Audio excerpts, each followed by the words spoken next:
영어원서를 통해서 영어를 공부하고 싶은데 막상 어떻게 시작해야 되는지를 몰라서 고민이신 분들이 많아요. 자, 그런 분들을 위해서 두 가지 꿀팁을 준비했습니다. 그리고 그 첫 번째 꿀팁은 바로 좋은 원서 고르기입니다. 좋은 원서라는 것은 나에게 맞는 원서라는 뜻이겠죠? 그럼 나에게 맞는 원서는 어떻게 찾으면 될까요? 다음 두 가지 것을 생각해 주시면 됩니다. 첫 번째는 바로 원서의 난이도인데요. 자, 난이도에 대해서 우리가 이야기를 하자면 빼먹을 수 없는 것들이 몇 가지 있어요. AR 지수라든지 렉사일 지수라든지 어떤 그런 원서의 난이도를 숫자로서 표시해주는 그런 지수들이 존재하거든요. 나중에 우리 그런 지수에 대해서도 자세히 이야기해보는 시간을 또 가져볼 거예요. 하지만 먼저 제가 드리고 싶은 말씀은요, 이 책이 나에게 난이도적으로 맞는지 안 맞는지를 확인하는 가장 좋은 방법은 직접 읽어보는 겁니다. 서점에 가서 그냥 한두 장 이렇게 읽어보실 수도 있고요, 아니면 아마존 사이트에 가시면요, 보통 몇 장씩 이렇게 그냥 온라인에서 맛보기 할 수 있도록 다 준비가 되어 있다는 거예요. 그렇게 직접 읽어보면서 읽을만 하구나, 읽을만 하지 않구나라는 것을 본인 스스로가 결정하는 게 가장 좋은 어떤 그런 방법이 되겠습니다. 뭔가 특별히 정해져 있는 기준이 있는 것도 아니고요, 그냥 이렇게 맛보기로 읽어보시면서 아, 이 정도면 내가 읽을 수 있을 것 같아 라는 생각이 든다, 그러면 그 책 읽으셔도 된다는 거예요. 사실 좋은 책을 고르는 데 있어서 제 의견은 그렇습니다. 난이도는 중요하지가 않아요. 왜냐면 바로 이 두 번째 이유 때문인 건데요, 성인이 됐든 어린아이들이 됐든 책이 재밌으면요, 그 책이 어렵든 쉽든 끝까지 읽어낸다는 거죠.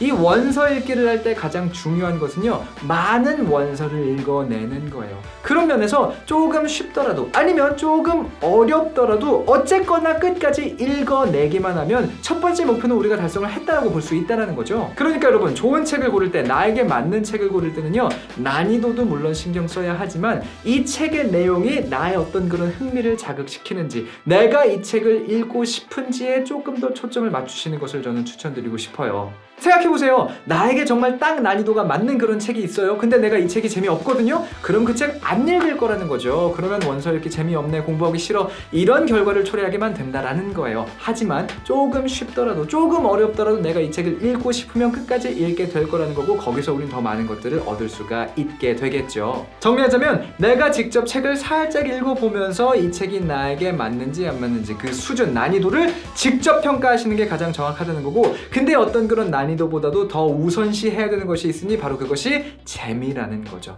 재밌는 책은 무조건 끝까지 읽게 돼 있다는 거 굉장히 중요한 포인트예요. 자, 잊지 마시고요. 특히나 아이들은 더 그렇습니다. 아이가 뭔가 어떤 책을 읽고 싶어 하면요, 읽으라고 놔두세요. 어려울까봐 걱정하실 필요 없습니다. 아이들은 그냥 영어를 많이 접하게끔 놔두면 거기서 영어를 배우는 능력을 가지고 있어요. 그러니까 얘가 이 책을 읽고 싶어 하는데 너무 어려울까봐 제가 못 읽게 하고 있어요, 그런 일만은 없게끔 여러분들 꼭 해주셔야 됩니다. 아셨죠? 자, 이렇게 해서 우리에게 맞는 책을 골랐다고 봤을 때 그 다음으로 우리가 신경 써야 되는 것은 바로 그 책을 어떻게 읽을까라는 건데요, 결론부터 말씀드리자면 영어 초보자일수록 원서를 읽을 때는 질보다는 양이 우선이다 라고 생각을 해주시면 되겠습니다. 여기서 말하는 질이라는 건 이런 거죠. 한 문장 한 문장 내가 모르는 단어가 나오면 다 찾아보고, 그리고 모든 문장 분석해서 100% 이해하는 것을 목표로 뭔가 천천히 읽는, 속도가 좀 나지는 않을지 모르지만 나는 정말 놓치는 거 없이 모든 것들을 다 읽어 내려가겠다,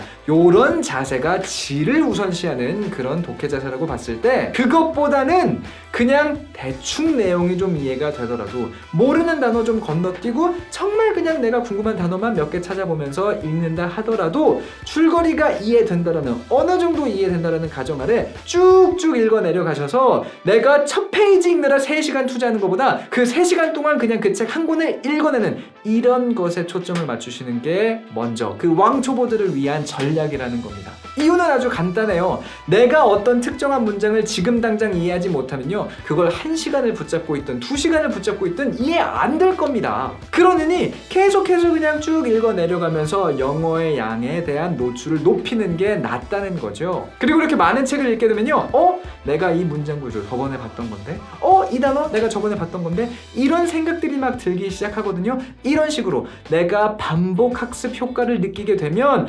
예전에는 이 문장 구조 구조가 이해가 안 됐었는데 이제는 이해가 되네 라는 경험을 하시게 될 거예요.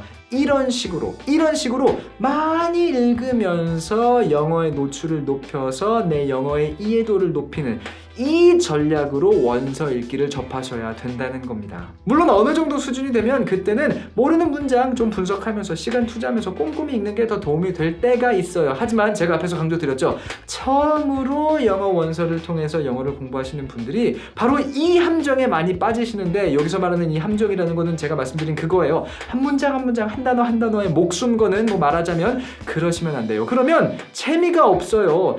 내가 3시간을 투자했는데 나 4줄밖에 못 읽었네. 이게 뭐가 재밌습니까? 그렇게 되면 영어 원서에 대한 흥미를 잃게 되고 결국 그렇게 영어 포기하게 된다는 거죠. 그건 우리가 원하는 게 아니잖아요. 그러니까 지금 당장 모든 것을 이해하겠다는 욕심을 좀 줄이고 그냥 쉽게 읽어 내려가자, 많이 읽자. 그렇게 많이 읽다 보면 내 영어에 대한 이해도가 높아질 거야 라는 생각을 가지고 영어 원서 읽기에 접근해 주셔야 됩니다. 이 내용을 좀 강조하기 위해서 이런 예까지 드려보도록 할게요. 이게 정말 원서 읽기로 처음 영어를 공부하시는 분들이 많이 저지르는 실수이기 때문에 제가 100번 1000번 강조를 좀 해드리고 싶은 게 뭐냐면, 처음부터 원서를 읽으면서 모든 것을 이해하겠다는 자세는 마치 그림을 처음 배우는 친구가 나는 첫 그림부터 정말 세계적인 걸작을 그릴 거야 라는 꿈을 가지고 자 그림을 그립니다. 근데 요만큼 조금 그리고서는 아니야, 마음에 들지 않아, 완벽하지 않아 하고서는 캔버스를 쭉 찢어버리고 또 이제 두 번째 그림을 그려요. 요만큼 근데 그리고는 역시나 완벽하지 않아, 또 캔버스 찢어버리고 그것만 그냥 백날 계속 하다가 결국 한 장의 그림을 그리지 못하고 은퇴하는 것과 다를 바가 없다라는 거예요. 세계적인 걸작을 그리려면 어떻게 해야 됩니까? 조금 부족하더라도 한 장의 그림을 그리고 또 한 장의 그림을 그리고 그렇게 100장, 1000장, 만장, 10만 장의 그림을 그리다 보면 내 실력이 조금씩 향상돼서 10만 장째의 그림이 나의 걸작이 되는 거잖아요. 원서 읽기도 마찬가지라는 거예요. 첫 번째 책부터 100% 이해를 목표로 가서는 성공할 수가 없습니다. 첫 번째 책에 대해서는 마음 편하게, 하지만 머릿속으로 생각을 하는 거죠. 그래, 이건 내 첫 번째 책이야. 하지만 내가 100번째로 읽는 그 책만큼은 내가 100% 이해하는 것을 목표로 난 공부할 거고, 그러기 위해서는 한 권, 두 권 읽어 내려가는 것이 가장 먼저 선행되어야 된다는 거죠. 기억하세요. 정말 중요합니다.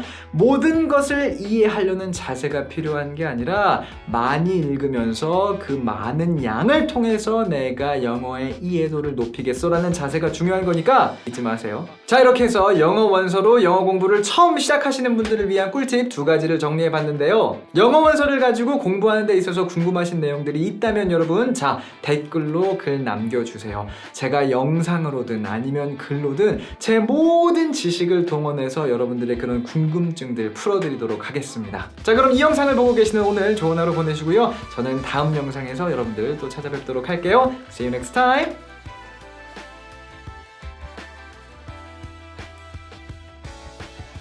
너무 흥분했어.